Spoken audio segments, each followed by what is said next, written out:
தலைமையில் இருக்கக்கூடிய குழுவில் ஒரு மெம்பராக இருக்கார். அதில் ஒரு ஆர்டி ஆக்டிவிஸ்ட் அவர். அவருடைய பேக்ரவுண்ட் என்ன? ஐஏஎஸ் ஆஸ்பிரண்ட் அவர். எல்லா பள்ளித்துறையில் கல்வித்துறையில் எந்த மாதிரியான சீர்கேடுகள் இருக்குது, எவ்வளவு மோசமாக நடந்துகிட்டு இருக்கு, எந்த மாதிரியான சீரமைப்புகள் நடக்கணும்னு பல இடங்கள்ல அவர் பேசியிருக்காரு. பல போராட்டங்கள் கலந்துகிட்டு இருக்காரு. மாணவர்களுக்கு, ஏழ்மையான இருக்கக்கூடிய மாணவர்களுக்கு பாடம் எடுத்துருக்காரு. இன்னைக்கு குரூப் 4, குரூப் 2, அப்புறம் வந்து ஐபிஎஸ், அப்புறம் ஐஏஎஸ் ஆஸ்பிரண்ட்ஸ்லாம் வந்து யூபிஎஸ்சி எல்லாருக்குமே வந்து ஒரு கிளாஸ் எடுத்துக்கிட்டு இருக்காரு. இதெல்லாம் ஒரு சோஷியல் ஆக்டிவிட்டியை செஞ்சுக்கிட்டு இருக்காரு. இங்கே ஒரு எஜுகேஷன் டிபார்ட்மெண்ட்டில் ஒரு கட்டமைப்பை வந்து உருவாக்கணும், ஒரு சேஞ்சஸை கொண்டு வரணும் அப்படின்னா அந்த மாதிரி அனுபவமிக்க தலைமையில் இந்த மாதிரி யங்கான ஒரு மெம்பரும் இருக்கணுன்றதுல என்ன தவறு? நீங்கள் குதிக்கிறதுக்கு காரணம் என்னன்னா, இந்த பையன் டேட்டாவோட எடுத்து போட்டு உடைப்பான், அதுதான் பிரச்சனை. சரி, கடந்த முறை கல்வித்துறை அமைச்சராக இருந்தவர் யாரு? ஆஸ்கர் நாயகன் தானே. அவர் என்ன பண்ணாரு? 100 கோடி அரசகுமார்னு ஒருத்தர் மட்டும் ஊழல் பண்ணிருக்காரு. இல்ல, இப்போ இது உங்களை கேள்வி கேட்டா நீங்க அவங்கள கேள்வி கேட்கற மாதிரி போயிட்டு இருக்கு. நீங்க 7 வருஷம் பதவியில இருந்து என்னங்க பண்றீங்கன்னு நான் கேக்குறேன். இந்த மாதிரி ஒரு லிஸ்ட் எடுத்து வச்சுக்கிட்டு, இந்த லிஸ்ட்ல யாரெல்லாம் இருக்கா, இது யாரு கட்சிக்காரனா, இது யாரு, இவங்க பேக்ரவுண்ட் என்ன, இவர் என்ன ஐயரா, இவர் என்ன தலிதா, இவர் என்ன முஸ்லீமா? ஆர்எஸ்ஆர் அவர்கள்லாம் இன்னைக்கு வந்து அவர் பேச்செல்லாம் கேட்டுட்டு மக்கள் வந்து எதிர்பார்க்கறாங்க. பிரச்சாரத்துக்குலாம் ஆர்எஸ்ஆர் கூட்டு வந்து பேசுங்க. 234 தொகுதியிலும் ஆர்எஸ்ஆர் பேசிட்டு தானே இருக்காரு. பேச விடுங்க. நீங்க 234 டெபாசிட் எடுக்கும் திமுக. ஆர்எஸ் அவர்கள் பேச விடுங்க. 234 டெபாசிட் காலி பண்ணி, இப்போ வேற ஈரோடு கிழக்குலையோ இல்லை வந்து கரூர்லையோ இவர் நிற்க போகிறதா, ஸ்டாலின் அவர்களை நிற்க வைக்க போகிறதா பேச்சான். கனிம வளம் இங்கே வந்து காலங்காலமாக கொள்ளையடிக்கப்பட்டிருக்கான்னு கேட்டால் அவங்களே சொல்கிறாங்க, இது வரைக்கும் கொள்ளையடிக்கப்பட்டிருக்கு, நீங்களும் தான் கொள்ளையடிக்கிறீங்க, அப்போ உங்களுக்கு எதுவும் வித்தியாசம் என்ன அப்படின்றத அவங்களே கேட்டுக்கிறாங்க. இது வரைக்கும் இதெல்லாம் நிப்பாட்டப்பட்டிருக்கு இல்லையா? ஒவ்வொரு பிரச்சனையும் தீர ஆராய்ந்து மக்கள் விரோத போக்கா இந்த இயற்கைக்கு எதிரான விஷயங்களை தடுத்து நிறுத்துறது தாவேகா அரசினுடைய பொறுப்பு. அதை முன்னிருந்து நான் நடவடிக்கை எடுப்பேன் அப்படின்றத முதல்வர் அவர்கள், விஜய் அண்ணா அவர்கள் சொல்றாரு. அது கண்டிப்பாக நடக்கும்ன்றதுல எந்த ஒரு மாற்று கருத்தும் இல்லை. இன்னைக்கு பிரச்சனை பேசக்கூடியவங்களாம் ஆட்சியில் இருக்கும்போது வாய் திறக்கவே இல்லை. இன்னைக்கு பஸ் ஸ்டாப்ல போய் கனிமொழி அவர்கள் என்ன சொன்னாங்க? நாங்கள் ஆட்சிக்கு வந்து இந்த பஸ் ஸ்டாப்ல பஸ் ஸ்டாப்ல பஸ் நிற்க வைக்கிறதுக்கு உங்களுக்கு ஆட்சி வேணும். இதே மாதிரி 2016 எங்களுக்கு ஓட்டு போட்டிருந்தீங்கன்னா மது ஒழிப்பு நாங்கள் வந்து அமல்படுத்தியிருப்போம். நீங்கள் ஓட்டு போடல, 2021 ஓட்டு போட்டு கேட்குறீங்க. இந்த மாதிரி ஒரு லாஜிக்கான விஷயம்லாம் பேசுகிறோம். என்னத்தை சொல்கிறது? பார்ப்போம், பொறுத்திருந்து பார்ப்போம். இந்த மாதிரியான விஷயங்கள் கண்டிப்பாக தவிர்க்கப்படும், ஒடுக்கப்படும், ஊழல்கள் அழிக்கப்படும். இந்த ஆட்சி உண்மையான மக்கள் ஆட்சியாக தொடர்ந்து நடக்கும். நீங்கள் இதில் குதிரை பேரம் எங்கேருந்து வந்தது அப்படின்னு பார்க்கணும். ஏடிஎம்கே ஆட்களை தாவேகா வளைக்குது. வந்த எல்லாருமே சொல்கிற காரணம், திமுகவும் அதிமுகவும் கூட்டு சேர்றதுக்காக தான் எங்களுக்கு பிடிக்காம ஒவ்வாமையில் நாங்கள் வெளியேறோம்னு சொல்கிறாங்க. அந்த பிரச்சனை இன்னமும் உள்ள வெடிக்குது தானே, ஒவ்வொரு நாளும் வெடிக்குது. இப்போ 6, அடுத்து 10 ஆகுமா 16 ஆகுமா தெரியாது. அதிமுகவுடைய எம்எல்ஏக்கள் ரெசிக்னேஷன். இதுக்கு தாவேகா பொறுப்பு இல்லை, திமுக தான் காரணம்.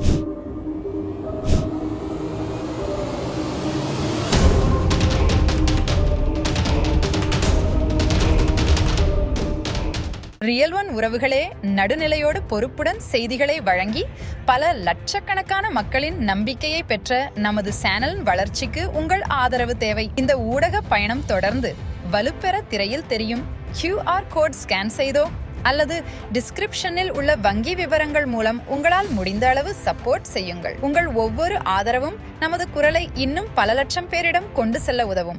ரியல் ஒன் நேயர்களுக்கு வணக்கம். இன்று நம்மளுடைய நேர்காணலுக்கு திரு நரேஷ் அவர்கள் இணைஞ்சிருக்காங்க. பிரதர் வணக்கம். வணக்கம். எப்படி இருக்கீங்க? நலமா இருக்கேன். ஓகே. தற்பொழுது திமுகவினுடைய அமைப்பு செயலாளரான RS பாரதி அவர்கள் வந்து குதிரை பேரத்தில் தொடர்ச்சியா ஆளும் கட்சி வந்து ஈடுபட்டு இருக்காங்கன்னு சொல்லி ஆளுநருக்கு ஒரு லெட்டர் வந்து கொடுத்துருக்காங்க. இது அமைப்பு செயலாளரா RS பாரதி அனுப்பியிருக்கக்கூடிய ஒரு லெட்டர். எப்படி பாக்குறீங்க அந்த லெட்டரை? கையில கொடுத்தீங்கன்னா ஹார்ட் காப்பியா பார்ப்பேன், போன்ல கொடுத்தீங்கன்னா சாஃப்ட் காப்பியா பார்ப்பேன். இப்போ செய்தியா பாருங்க, இல்லை காமெடியா தான் பார்க்கணும். ஏன் இது அவ்வளோதாங்க. இது நான் தான் கேட்குறேன்ல. இப்போ நேற்று வந்து இப்போ RS பாரதி அவர்கள் எடுத்துகிட்டு போய் கொடுத்துருக்காரு. இதுக்கு முன்னாடி நிறைய விஷயங்கள் எடுத்துகிட்டு போய் கவர்னர்கிட்ட கொடுத்துருக்காங்கல்ல. முன்னாள் அமைச்சர்கள் மேலே ஊழல் பட்டியல், அதுக்கெல்லாம் ஏதாவது நடவடிக்கை எடுத்தாங்களா? ஆட்சியில் இருக்கும்போது எடுக்கலை. இப்போ குதிரை பேரன் பேசுகிறாங்கல்ல. நேற்று IUML தலைவர் வந்து ஒரு பேட்டி கொடுத்துருந்தார். அந்த பேட்டியை முழுசாக பார்த்தேன். கிட்டத்தட்ட 1.25 மணி நேரம் பேட்டி. அந்த பேட்டியில் தெளிவாக சொல்கிறாரு, MK ஸ்டாலின் அவர்கள் எடப்பாடி பழனிசாமி அவர்களை முதலமைச்சர் ஆக்குறதுக்கு என்கிட்ட பேசினார் அப்படின்றத ஓப்பனாக சொன்னார். MK ஸ்டாலின் அவர்களேவா அப்படின்னு கேட்கும்போது ஆமான்றார். அடுத்து 2 நாள் கழித்து நாங்கள் வந்து ஒன்றும் புரியல, 2 நாள் கழித்து நாங்கள் வந்து கேட்டோம், திருமாவளவன் அவர்களை முதலமைச்சர் ஆக்கலாம் அப்படின்னு பேசுகிறாங்க. அப்படின்னும் போது கவர்னர் ஆட்சி வந்தாலும் பரவாயில்ல, பாஜக ஆட்சி வந்தாலும் பரவாயில்ல, ஆனால் தாவேக்கா ஆட்சி மட்டும் வரக்கூடாதுன்னு நினைக்கிறாங்க. இது எதுவும் தப்பாக இருக்குன்னு சொல்லிட்டு நாங்கள் அந்த கூட்டணி விட்டு வெளியேறணும். தாவேக்கால கூட்டணிக்கு சேர்ந்தோம். அமைச்சரவையில் நாங்கள் இடம்பெறல நாங்கள் சொன்னோம். அவங்களே நீங்கள் வந்தால் தான் இது இன்க்ளூசிவ் ஒரு அலையன்ஸாக இருக்கும் அப்படின்றதுனால உங்களை நீங்கள் வந்து கண்டிப்பாக வரணும்னு கேட்டுக்கிட்டதுனால நாங்கள் வந்தோம். விஜய் அவர்கள் எங்கள் வீட்டுக்கு ஆஃபீஸ்க்கு வந்தார். 2 ஃப்ளோரு, லிஃப்ட் கிடையாது, படியில் தான் ஏறி வந்தார். நாங்கள் வாடகைக்கு சோஃபா வாங்கிட்டு வந்து போட்டிருந்தோம். ஒரு பெரிய தலைவர் வர்றாரு, முதலமைச்சர் வர்றாருன்னும் போது எங்கள் ஆஃபீஸ்க்கு இந்த மாதிரிலாம் வந்ததில்லை, வாடகைக்கு சோஃபா வாங்கிட்டு வந்து போட்டோம் அப்படின்னாரு. இந்த சோஃபா மாடல் புஷ்பா மாடல்னு ஒருத்தர் பேசிகிட்டு இருந்தார்ல, வாடகை சோஃபா தானே அது. அவங்களே தெளிவுபடுத்திட்டாங்களா, இந்த மாதிரி ஒரு தலைவர் வர்றப்பா சேரு எல்லாம் போட்டால் நல்லா இருக்காது, சோஃபா போட்டால் நல்லா இருக்குன்றதுனால வாடகை எடுத்துகிட்டு வந்து சோஃபா மாடல். இப்போ இந்த சோஃபாவுக்கு பதில் அதுதான் அதுக்கும் பதில். நீங்கள் இதில் குதிரை பேரம் எங்கேருந்து வந்தது அப்படின்னு பார்க்கணும். ஏடிஎம்கே ஆட்களை தாவேக்கா வளைக்குது. வந்த எல்லாருமே சொல்கிற காரணம் திமுகவும் அதிமுகவும் கூட்டு சேர்றதுக்காக தான், எங்களுக்கு பிடிக்காமல் ஒவ்வாமையில் நாங்கள் வெளியேறணும்னு சொல்கிறாங்க. அந்த பிரச்சனை இன்னமும் உள்ள வெடிக்குது தானே, ஒவ்வொரு நாளும் வெடிக்குது. இப்போ 6, அடுத்து 10 ஆகுமா 16 ஆகுமா தெரியாது. அதிமுகவுடைய எம்எல்ஏக்கள் ரெசிக்னேஷன், இதுக்கு தாவேக்கா பொறுப்பு இல்லை, திமுக தான் காரணம். இப்போ இதே ரெசிக்னேஷனுக்கு குதிக்க வேண்டிய அதிமுக சைலண்டாக இருக்குது. நோட் பண்ணிங்களா? எங்கள் எம்எல்ஏக்கள் ராஜினாமா பண்ணுறாங்கன்னு தீமு குதிக்க வேண்டிய எடப்பாடி பழனிசாமியோ இல்லை அதிமுகவோ சைலண்டாக இருக்குது. திமுக குதிக்குது. ஏன் காரணம்? திமுக இந்த வேலையை பார்த்து அதிமுகவை சிதைக்கணும் அப்படின்ற வேலையை கூட்டு சேர்ந்து செய்யணும் அப்படின்ற வேலையை திமுக செஞ்சுது. அவங்க பக்கம் வந்தால் அது குதிரை பேரம் இல்லை. இப்போ மைத்ரேயன் போய் சேர்ந்தார், நீங்கள் இந்த மாதிரி எம்எல்ஏ கூட இல்லைங்க, மைத்ரேயன் போய் சேர்ந்தார், அது குதிரை பேரம் இல்லையா? அந்த கட்சியிலேருந்து யார் வந்தாலும் நீங்கள் வரவேற்றுக்கிறீங்களா? இது வரைக்கும் பாராட்டாத, அதுதான் சொல்கிறேன், இப்போ இது வரைக்கும் பாராட்டாத எம்ஜிஆர் அவர்களை ஸ்டாலின் அவர்கள் பாராட்டி பேசுகிறாரு. அப்போ அதிமுகலேருந்து எப்படியும் தாவேக்காவுக்கு நிறைய பேர் போக போகிறாங்க, அவங்க நம்ம பக்கம் இருக்கணும்னு இப்போ ஒரு புது யுக்தி, இதையே இப்போ தான் கண்டுபிடிக்கிறியா ராஜா அப்படின்ற மாதிரி தான் போகுது. ஸோ இதில் வந்து குதிரை பேரம்லாம் ஒன்றுமே கிடையாது, எல்லாருக்குமே தெரியும். வெளியே வந்தவங்களும் அவங்க வந்து குதிரை பேரம் நடந்ததாக யாராலையுமே நிரூபிக்க முடியாது. ஏன்னா அங்கே நடக்கவே இல்லை. இவங்க முன்னாடி செஞ்ச விஷயங்களை இவங்களும் செஞ்சுருப்பாங்க அப்படின்ற ஒரு கண்ணாடியை பார்த்து பேசுகிற மாதிரி இவங்க பேசிகிட்டு இருக்காங்க. ஓகே, இப்போது தமிழ்நாடு பாடத்திட்ட புத்தக வடிவமைப்பில் தாவேகாவினுடைய மாநில செய்தி தொடர்பாளர் அனந்தஜித் அவர்கள் வந்து இடம்பெற்றிருக்காரு. மயில்சாமி அண்ணாதுரையினுடைய தலைமையில் தான் அந்த குழு வந்து தற்பொழுது வந்து வந்திருக்காங்க.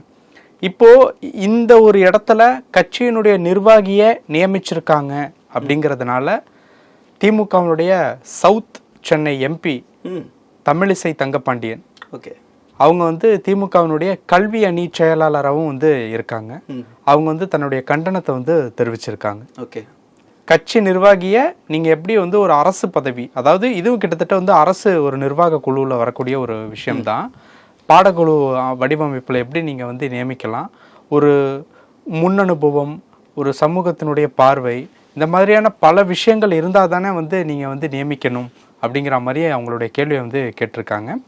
கல்வித்துறையில் நீண்ட கால அனுபவமும் ஆய்வு பங்களிப்பும் கொண்ட ஏராளமான கல்வியாளர்கள் இருக்கும்போது அரசியல் கட்சியின் நிர்வாகிக்கு இடமளிக்கப்பட்டிருப்பது ஏற்றுக்கொள்ள முடியாதது அப்படின்னு சொல்லி அவங்களுடைய கண்டனம் நிறைய சொல்லியிருக்காங்க. பட் அந்த சொல்லியிருக்கக்கூடிய ஒரு கரு வந்து இந்த விஷயம்தான்.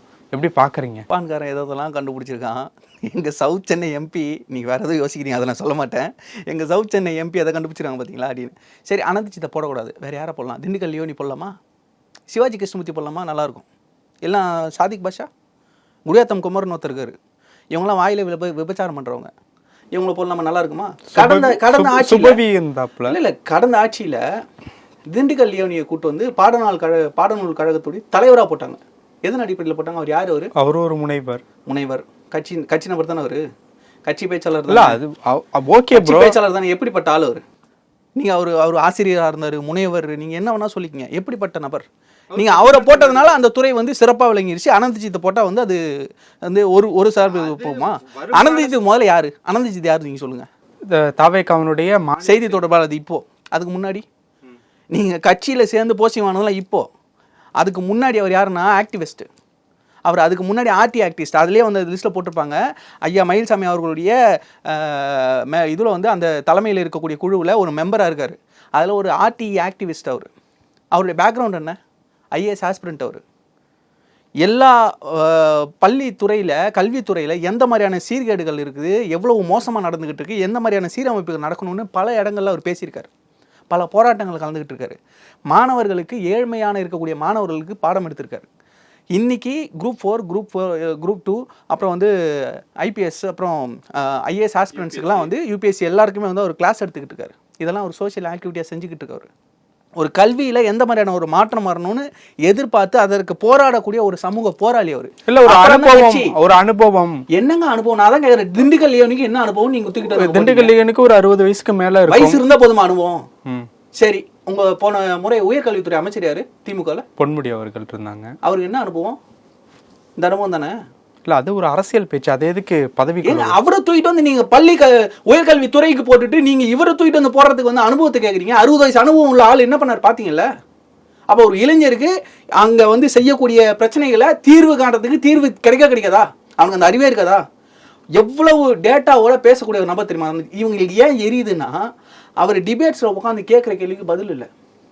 இவங்க கேள்வி கேட்டிருக்காங்களே, இதுக்கு பதில் இருக்கா? இதுக்கு நான் தான் சொல்றேன், இவ்வளவு நேரம் பதில். அவரை மாதிரி ஒரு பெர்ஃபெக்ட்டான ஒரு கேண்டிடேட் போட முடியாது. நீங்க ஒரு குரூப்லயும் இந்த மாதிரியான கட்சி நிர்வாகியை ஏன் போடுறீங்க? எங்க கட்சி நிர்வாகி நீங்க ஆக்டிவிஸ்டுங்க. அவர் ஒரு டிசர்வ்டு பர்சன்.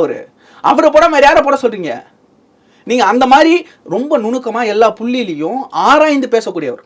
நீங்க எடுத்தோம் நுனிப்புல மேய்ஞ்சிட்டு இந்த தலைப்பை பார்த்துட்டு வந்து பேசிக்கிட்டு இருக்காங்கல்ல திமுக, அந்த மாதிரி பேச்சாளர்கள் கிடையாது. அவர் எல்லா விஷயத்தையும் ரொம்ப ஆணித்தரமா டேட்டாவோட எடுத்து இதுக்கு என்ன தீர்வுன்ற அளவுக்கு பேசக்கூடியவர். அதுலயும் அவரையா வந்து தலைவரா போட்டிருக்காங்க. அவரு மெம்பர் உறுப்பினர். அவருக்கு ஒரு விஷன் இருக்கும்ல, இன்னைக்கு இருக்கக்கூடிய இந்த ஜெனரேஷனுக்கு எந்த மாதிரியான சேஞ்சஸ் வேணும், அதை யார் தலைமையில பண்றாங்க? இஸ்ரோ சிவன் அவர்கள்.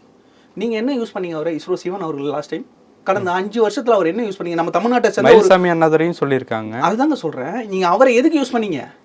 இங்க ஒரு எஜுகேஷன் டிபார்ட்மெண்ட்ல ஒரு கட்டமைப்பை வந்து உருவாக்கணும், ஒரு சேஞ்சஸை கொண்டு வரணும் அப்படின்னா அந்த மாதிரி அனுபவமிக்க தலைமையில இந்த மாதிரி யங்கான ஒரு மெம்பரும் இருக்கணும்ன்றதுல என்ன தவறு? நீங்க குதிக்கிறதுக்கு காரணம் என்னன்னா இந்த பையன் டேட்டாவோட எடுத்து போட்டு உடைப்பான், அதுதான் பிரச்சனை. சரி, கடந்த முறை கல்வித்துறை அமைச்சரா இருந்தவர் யாரு? ஆஸ்கர் நாயகன் தானே. அவர் என்ன பண்ணாரு? 100 கோடி அரசகுமார்னு ஒருத்தர் மட்டும் ஊழல் பண்ணிருக்காரு. இப்ப இவங்க சொல்ல வரதுன்னா சீர்குலைக்கும் செயல் பள்ளி கல்வி பாடத்திட்டம். நான் அதாங்க திரும்ப கேக்குறேன், நீங்க அதுக்கு பதில் சொல்ல மாட்டீங்க. என்ன சீர்குலைஞ்சு போயிடும்? இவர மாதிரி ஒரு டிசர்வ்டு நீங்க அங்க ஆளை போடணும் அப்படின்றதுதான் வந்து இந்த தலைமையோடைய முடிவு, விஜய் அண்ணாவுடைய முடிவு. அது அவர் யாரை எங்க போடணும்னு ரொம்ப தெளிவா போட்டிருக்காரு. நீ ராஜமோகன் அண்ணன் மாதிரி ஒரு ஆளை வந்து பள்ளி கல்வித்துறைக்கு அமைச்சர் ஆக்குறது சரியா இல்லையா? அந்த மாதிரி ஒவ்வொரு விஷயத்துக்கும் யாரை போட்டா சரியா இருக்கும் யோசிச்சு போட்டுக்கிட்டு இருக்காரு. அதுக்காகத்தான் இன்னைக்கு அனந்திஜித் அவர் மேல இவங்களுக்கு காழ்ப்பு, வேற ஒண்ணும் கிடையாது. இவர் கேட்கிற டேட்டா வைஸ் பாயிண்ட்டுக்கு பதில் கிடையாது இவங்க கிட்ட. இந்த மாதிரி ஒரு ஆஸ்பிரண்ட், ஒரு யங்கான ஒரு ஃபோர்ஸ் இங்க வந்து அடுத்த ஜெனரேஷனுக்கு எஜுகேஷனை எப்படி கொண்டு போகணுன்ற ஒரு சேஞ்சுக்கு இங்க கொண்டு வந்து ஒரு டீம்ல மெம்பரை போட்டா அதை உட்காந்து ஆரஞ்சிக்கிட்டு இருக்காங்க. அவங்க எம்பி தானே? ஆமா, சவுத் சென்னை எம்பி. கடைசியா அவங்க போன தேர்தலில் பிரச்சாரத்துக்கு வந்தாங்களா? போன தேர்தலில் காலில் கட்டை போட்டு காலத்துக்கு ஒரு சேர்ல போஸ்ட் கொடுத்தாங்களா? எதுக்கு நம்ம அதை வந்து கிண்டல் இல்லைங்க. அதுக்கப்புறம் அவங்க எம்பி என்ன பண்ணாங்க? தொகுதிக்கு என்ன பண்ணிருக்காங்க? 2 வருஷம் ஆயிருக்கு ப்ரோ. இப்ப முடிஞ்சதுக்கு அப்புறம் தானே ப்ரோ. முன்னாடி 5 வருஷமா அவங்க தான் எம்பி. 19லயும் அவங்க தான் எம்பி. 7 வருஷம் ஆயிருக்குங்க. இன்னொரு 17 வருஷம் கொடுக்கணும்னுவீங்களா? தொகுதிக்கு தேவையானதை நீங்க என்ன பண்ணிருக்கீங்க நான் கேக்குறேன். 5 கோடி ரூபாய் வருஷத்துக்கு தொகுதி வளர்ச்சி நிதி. இல்ல இப்போ இது உங்களை கேள்வி கேட்டா நீங்க அவங்கள கேள்வி கேட்கற மாதிரி போயிட்டு இருக்கு. நீங்க 7 வருஷம் பதவியில இருந்து என்னங்க பண்றீங்கன்னு நான் கேக்குறேன். இந்த மாதிரி ஒரு லிஸ்ட் எடுத்து வச்சுக்கிட்டு இந்த லிஸ்ட்ல யாரெல்லாம் இருக்கா, இது யாரு கட்சிக்காரனா, இது யாரு, இவங்க பேக்ரவுண்ட் என்ன, இவர் என்ன ஐயரா, இவர் என்ன தலிதா, இவர் என்ன முஸ்லிமா, அதானே எதிர்க்கட்சியினுடைய வேலை. அது இல்லைங்க எதிர்க்கட்சியினோட வேலை. இங்க இருக்கக்கூடிய பிரச்சனைகளை பேசணுங்க, சட்டமன்றத்தை உட்காந்து கேள்வி கேட்கணும், சட்டமன்றத்துல இருந்து ஓடக்கூடாது. இப்ப அதானே பண்ணிருக்காங்க. இப்போ மனிதவள துறை அமைச்சர் சரத் அவர்களுடைய பதவியை உடனே நீக்கணும், எங்களுடைய போராட்டம் நீக்கிற வரைக்கும் தொடரும். எப்ப சரி, நீங்க அந்த விஷயத்துக்கு வந்துட்டீங்க, நான் அதுக்கே வரேன். இப்போ என்ன சம்பவம் அது நடந்தது? ஒரு மாத்திரையை ஃபோன் மேலே வச்சு நசுக்கி குழந்தை கொடுத்தேன்னு அவர் தண்ணியில் விளக்கம் கொடுத்துட்டாரு. ஒரு அமைச்சர் விளக்கம் கொடுத்தாச்சு. ஆமாம் நான் பண்ணேன்னு அவர் ஒத்துக்கலை. எப்படி உங்கள் செந்தில் பாலாஜி ஒத்துக்கினார்ல கோர்ட்டில் போயிட்டு, ஆமாங்க நாங்கள் வந்து போக்குவரத்து துறையில் வேலைக்கு வந்து நான் காசு கொடுக்குறவங்களாம் வேலை வாங்கி தரேன்னு சொல்லி காசை வாங்கினேன், காசை நான் திருப்பி கொடுத்துட்டேன், அதனால் வழக்கு தள்ளுபடி பண்ணுங்கன்னு போய் கோர்ட்டில் போயிட்டு தண்ணியில் விளக்கம் கொடுக்கல, நான் பண்ணலை அப்படின்னு சொன்னார். இங்கே என்னன்னா ஒரு பழமொழி ஒன்று இருக்குது, பனைமரத்துக்கு கீழே நின்று பாலே குடித்தாலும் கல்லும்பாங்களா? அந்த பழமொழி இதுக்கு ரொம்ப அருமையாக பொருந்தும். திமுக ஆட்சியில் மாத்திரையை நசுக்கி கொடுத்தா கூட அதுக்கு மாத்திரை இல்லடா, அது போதை பொருள்றான்ற அளவுக்கு போதை தலைவரிச்சு ஆடி இருக்கு. அதுதான் இதுக்கு அந்த பழமொழி இது அருமையாக பொருந்தும். அப்படிதான் இவங்க வந்து சொல்லியிருக்காங்க. அதாவது மல்லாக்கப்படுத்து காரி முடியுமே, நம்ம மலிய உழுமே, இந்த யோசனையே இல்லை திமுகவுக்கு. அவங்க வந்து ஒரு டிஸ்பிரேட்ல போயிட்டாங்க. அவங்க அவ்வளோ ஒரு டிப்ரெஷன்ல இருக்கிறாங்க. தோற்றதை ஒத்துக்க முடியல. அதனால என்னெல்லாம் பண்ணலாம், எங்கெல்லாம் எந்த சந்திலெல்லாம் எந்த லூப்போல் கிடைக்கும். பழைய வீடியோலாம் இவங்கெல்லாம் எடுத்தா அவன் தான் அதான் மக்கள் வார்த்தையெல்லாம் பேசணும்னு ஏதாவது சொல்லிடுவேன். அப்புறம் சட்டசபை மாண்பை பற்றி பேசுகிறாங்க, என்னவா இப்படின்ட்டானா அது சட்டசபை மாண்பு போயிடுச்சான். புடுங்கலாமா சட்டசபையில், அது மாண்புல வருமா? ஜெயலலிதா அம்மையாருக்கு என்ன பண்ணாங்க? யார் பண்ணா? ஜெயலலிதா அம்மையாருக்கு என்ன பண்ணாங்க? ஒரு ஆங்கில ஊடகத்தில் உட்காந்து அவங்களே பேட்டி கொடுத்துருக்காங்கல்ல, என் சேலையை பிடிச்சி உருவினாங்க, எந்த புடுங்கினாங்க, இதெல்லாம் சொன்னாங்க. இதெல்லாம் மாண்பா? தனபால் அவர்களை சேரில் எழுப்பிட்டு என்ன ஆட்ட மாட்டாங்க, இதெல்லாம் மாண்பா? சட்டமன்றத்தில் உட்காந்து தவழ்ந்து போனதுன்னு வேணா போட்டுக்கோங்க, ஊர்ந்து போனதுன்னு வேணா போட்டுக்கோங்கன்னு பேசினத முதல்வர், அதெல்லாம் மாண்பா? மாண்பை பற்றி திமுக பேசலாமா? மாண்புக்கும் திமுகவுக்கும் சம்மந்தமே கிடையாது. அவங்களுக்கு ஒன்றுன்னா தாம் தீம் குதிப்பாங்க, எதிர்கட்சியாக இருக்கும்போது தாம் தீம் குதிப்பாங்க. இப்போ செய்கிற எதிர்கட்சி அரசு ரொம்ப சிறப்பாக இருக்குது. செய்யும் பொழுது இதுக்கு முன்னாடி நம்ம என்னடா பண்ணோம் அப்படின்றத யோசிச்சு பார்த்துட்டு செய்யணும். சரத்தவர்கள் மேலே நீங்கள் குற்றச்சாட்டு வைக்கும் போதே நம்ம ஆட்சியில் இந்த அளவுக்கு எளிமையாக போதை மருந்து கிடைச்சிருக்காரா அப்படின்னு நீங்கள் முதல்ல யோசிக்கணும். மக்கள் அதுதான் யோசிப்பாங்க. நான் அதுதான் அந்த உதாரணம் சொன்னேன், பனைமரத்துக்கு கீழே பாலை குடிச்சாலும் கல்லுன்னு சொல்கிற மாதிரி இவங்க ஆட்சியில் மாத்திரையை கசக்கினா கூட அது போதை பொருள் தான் தோணும். இல்லை இப்போ அமைச்சரா இருந்து எல்லாருக்கும் ஒரு முன்னுதாரணமா இருக்கிற அமைச்சரா இருக்கும்போது அந்த மாதிரி பண்ணலையே. அவர் முதல்ல அது வந்து அவர் தவறா பண்ணதா சொல்லவே இல்லை. முதல்ல அது பண்ணது 2 வருஷத்துக்கு முன்னாடி வீடியோ கொண்டு வந்து அமைச்சர் இப்படி பண்ணிட்டாருன்னா அவரை நேத்த பண்ணாரு. பண்ணதே அவர் தப்பு பண்ணலன்னு சொல்றாரு தெளிவா. நீங்க அதையும் தூக்கிட்டு வந்து பண்ணீங்க அப்படின்னா எல்லாருக்குமே இங்க வந்து ஒரு பேக்ரவுண்ட் இருக்கும். எல்லாருக்குமே வந்து ஒரு கடந்த காலம்னு ஒன்று இருக்கு. எல்லாத்தையும் நோண்ட ஆரம்பிச்சுன்னா தாங்க மாட்டீங்க. நிகழ்காலத்தில் அவர் எப்படி இருக்காருன்னு நம்ம பார்ப்போம். அப்படிதான் வந்து இதை கடந்து போகணும். ஆனால் இல்லாத ஒரு விஷயத்தை அவர் மேலே இட்டு கட்டி இந்த வேலையை பண்ணாதீங்க எதிர்கட்சின்னு தான் சொல்கிறோம். மக்கள் பிரச்சனை நிறைய இருக்குது, அந்த மக்கள் பிரச்சனைகளை பேசுங்க. இல்லை இப்போது தமிழச்சி தங்கபாண்டியன் அவர்கள் சொன்ன அந்த விஷயத்துக்கு வருவோம். இப்போ வந்து ஜனநாயகன் ப்ரொடியூசர் அவருக்கு வந்து ஒரு பதவி கொடுக்கறதா இருக்கட்டும், இங்கே இப்போ அனந்திஜித் அவர்களுக்கு ஒரு பதவி கொடுத்துருக்கதா இருக்கட்டும், இதுக்கு முன்னாடி ஜோதிடர் அவர்களுக்கு சிஎம்மோட குரூப்பில் இருக்கிற மாதிரியான ஒரு பதவியை கொடுத்துட்டு மறுபடியும் ரத்து செஞ்சதாக இருக்கட்டும், இந்த மாதிரியான விஷயங்கள் செய்கிறப்போ அப்போ தாவேக்காவை கூட ஒரு இணக்கமான ஒரு பதவியில் இருந்தாங்க அப்படின்னா அரசு பதவிகள் எளிமையாக கிடைக்குதா அப்படிங்கிற ஒரு பார்வைக்குள்ளே வரும்ல. என்னோட கேள்வி அதுதான். அதாவது இது எப்படி இருக்குது தெரியுமா? விஜயண்ணா வந்து ஆட்சி அமைச்சிட்டாரு.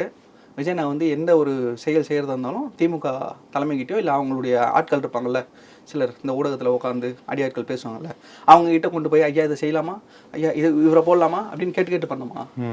சரி, வெங்கட்ராமன் ஒரு நியமன பதவி, டெல்லியில் ஒரு தமிழ்நாட்டை ரெப்ரசன்ட் கூடிய ஒரு நபர், அதுக்கு இன்னைக்கு தான் வந்து ஏதோ சென்ட்ரல் மினிஸ்டர் அளவுக்கு வந்து கோத்து பேசுங்க. இது வரைக்கும் அந்த பதவிக்கு அந்த மாதிரி ஒரு நியமன பதவி இருக்கிறதோ இல்லை அதுக்கு வந்து இந்த மாதிரி ஆட்களை போடணும், அவங்களுக்கு இவ்வளோ பவர் இருக்கணும் தெரியல. சரி, கடந்த ஆட்சியில் ஒருத்தர் இருந்தார்ல, அவர் என்ன சாதிச்சார், என்ன பண்ணிட்டாரு, என்ன பேசி தமிழ்நாட்டு என்ன உரிமையை பெற்றுக் கொடுத்தாரு? ஜஸ்ட் ஒரு ரெப்ரசன்டேஷன். தமிழ்நாட்டுல இருந்து யாரும் இல்லையா, பெங்களூர்ல இருந்து தான் ஒருத்தர் வரணுமா? நான் என்ன சொல்றேன், அவர் பெங்களூர் கிடையாது, அவர் ஆந்திரகாரர். சரியா? பிரச்சனை இங்க ஆந்திரகாரரா கர்நாடகாரரா தமிழ்நாட்டுக்காரரான்னு கிடையாது, நம்பிக்கையான ஆளா. எந்த சூழ்நிலையிலையும் நம்ம நம்பின ஒருத்தர் நம்மளை கைவிட்டு போக மாட்டார், அந்த நம்பிக்கை அவர்கிட்ட இருக்கா? ஆமா இருக்கு. தமிழ்நாட்டுல யாரும் இல்லையா? இப்ப கூட இருக்கிறவர் கூட அவர்கிட்ட இருக்கு, அதனால அவர் கொடுக்குறாரு. உங்களுக்கு என்ன பிரச்சனை? அவர் இதை போய் அங்க இதை தப்பு செஞ்சிட்டாரு, இதை விட்டு கொடுத்துட்டாருன்னு பேசுங்க, அப்புறம் பேசுவோம். சரி, கடந்த 5 ஆண்டுகள்ல ஒருத்தர் போட்டீங்களா, அவர் என்ன பண்ணாருன்னு நான் கேட்கிறேன். ஏதாவது ஒரு செய்தி காட்டுங்க அவரை பத்தி. இந்த விஷயத்த தமிழ்நாட்டுல இருந்து கொண்டு போய் அங்க சேர்த்து இதை சாதிச்சார், ஒரு செய்தி காட்டுங்க.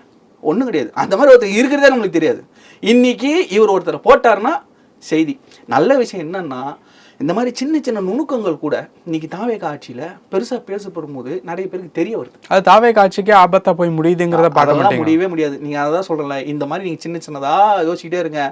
முதல்ல என்ன சொன்னீங்க, கட்சி ஆரம்பிக்க மாட்டாரு, நீங்க மாநாடு இப்போ வந்தாச்சு, வந்ததுக்கு அப்புறம் சொன்ன எல்லாத்தையும் உடைச்சிட்டு ஆட்சிக்கு வந்தாச்சுல்ல, இதுக்கப்புறம் மக்கள் செல்வாக்கு சரி நீங்க சொல்றீங்க, சரி அது நாங்க சொல்றோம். இடைத்தேர்தல் வருது, அது 6 to 7 தொகுதிகள் கிட்ட இருக்கு. நீங்க வந்து அதான் சொல்றேன்ல, நீங்க மொத்தமா 234 தொகுதிகளுக்கும் நீங்க மொத்தமா கழிச்சிட்டு நீங்க வந்து தேர்தல் வச்சாலும் தனித்து களம் காண்ற தைரியம் தெம்பு மக்கள்கிட்ட ஆதரவு தாவேகாவுக்கு இருக்கு. திமுகவுக்கு இருக்கா? திமுகவுக்கு இருக்கா?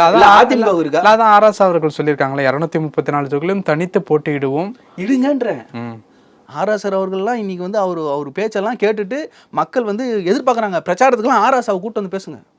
234 தொகுதியிலும் ஆர்எஸ் அவர்கள் பேசுங்க. அவர் பேச விடுங்க, நீங்க 234 டெபாசிட் ஆயிடும் திமுக.